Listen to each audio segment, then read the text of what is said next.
नमस्कार, स्वागत है आपका मेरे YouTube चैनल स्मार्ट तैयारी पर। आज की वीडियो में मैं आपके लिए लेके आई हूँ CGBSE नर्सिंग काउंसलिंग 2025 डिले, आखिर क्यों रुक गई है प्रक्रिया, इस टॉपिक पर पूरी जानकारी अपडेट के साथ। तो चलिए शुरू करते हैं आज का यह वीडियो। अगर आप हमारे चैनल पे नए हैं तो चैनल को सब्सक्राइब कीजिए ताकि आपको CGBSE नर्सिंग 2025 की अपडेट मिलती रहे। तो चलिए वीडियो को शुरू करते हैं। तो हम यहाँ पे आपको बता रहे हैं अपडेट। तो रिजल्ट आ चुका है। काउंसलिंग में देरी के कारण छात्रों में चिंता हो रही है। इस वीडियो में हम आपको साफ साफ बताएंगे कि देरी क्यों है और अगला कदम क्या होगा, स्टूडेंट को अब आगे क्या करना चाहिए। तो चलिए देखते हैं।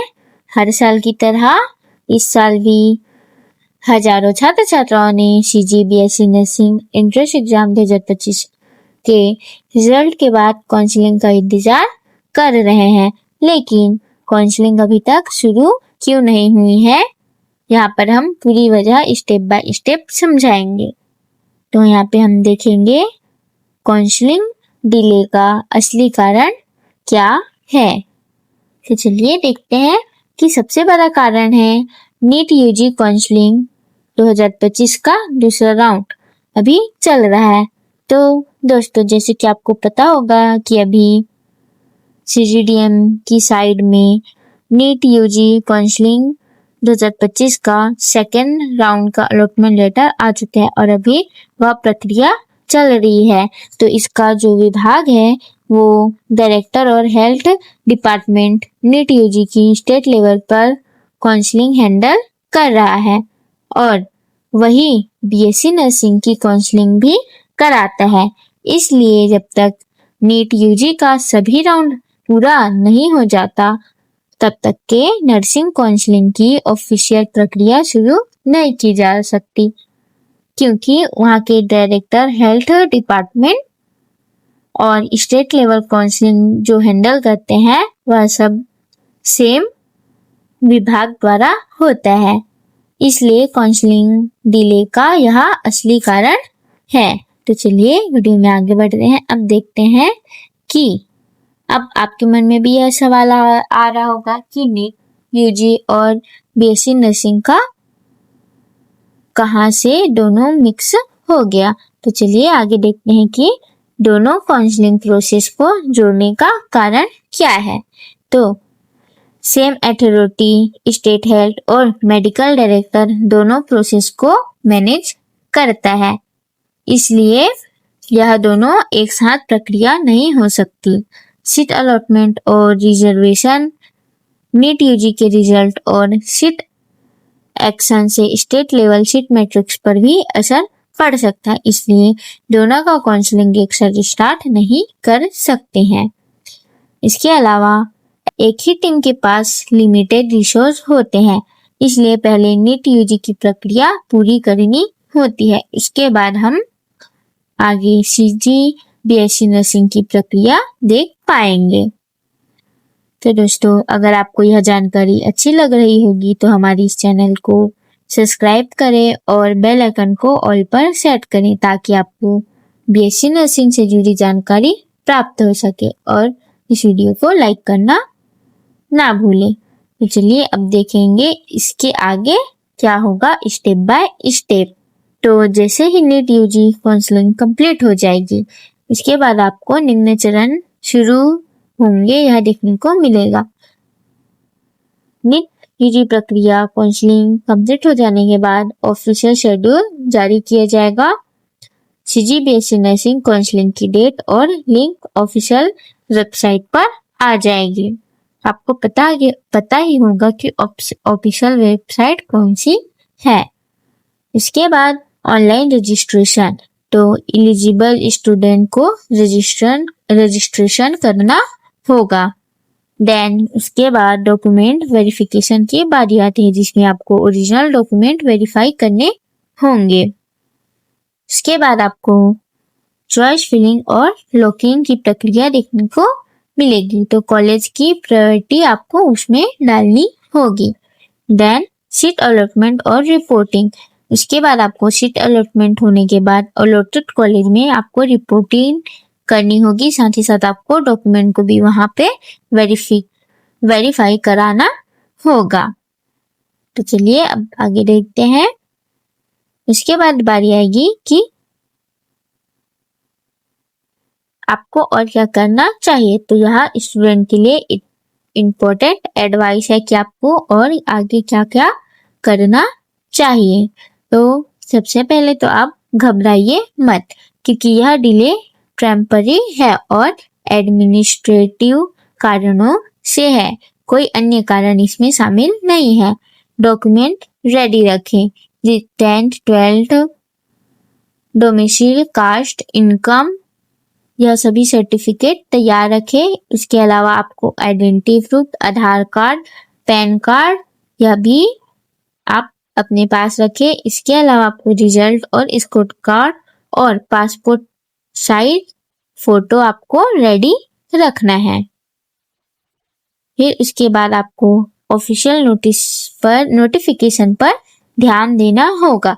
सोशल मीडिया के रूमर्स पर भरोसा ना करें, सिर्फ ऑफिशियल वेबसाइट और सरकार की नोटिफिकेशन को देखें।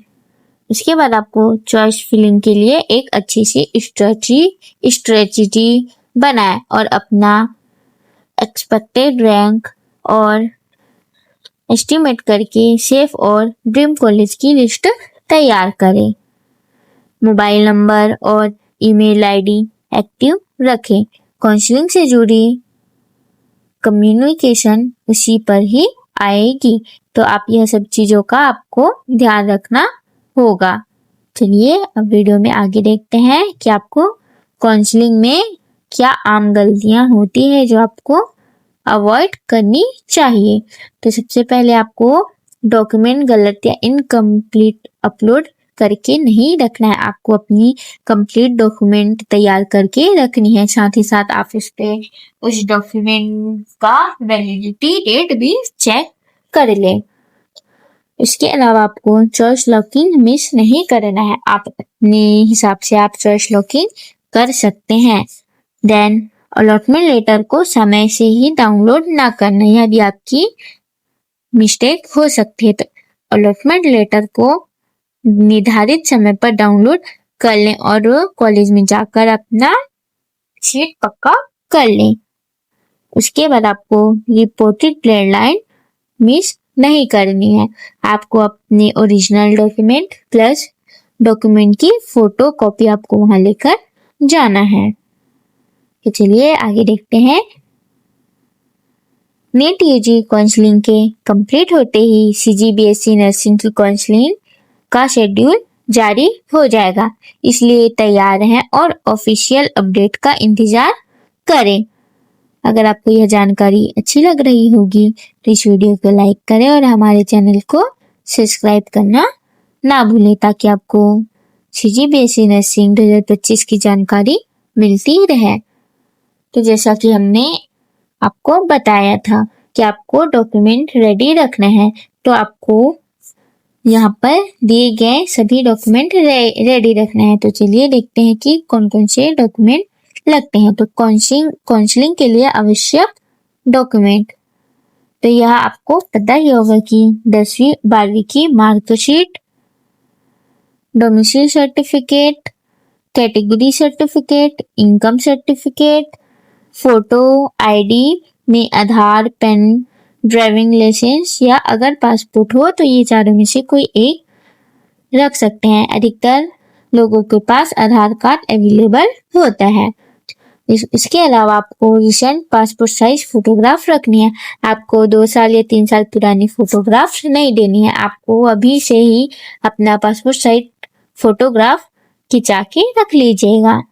इसके अलावा आपको इंट्रेंस एग्जाम का स्कोर कार्ड और रिजल्ट का कॉपी रखना है। तो आप अभी यह सब जो डॉक्यूमेंट है इसे अच्छे से देख लीजिए और यह सभी डॉक्यूमेंट को रेडी करके रख लीजिए।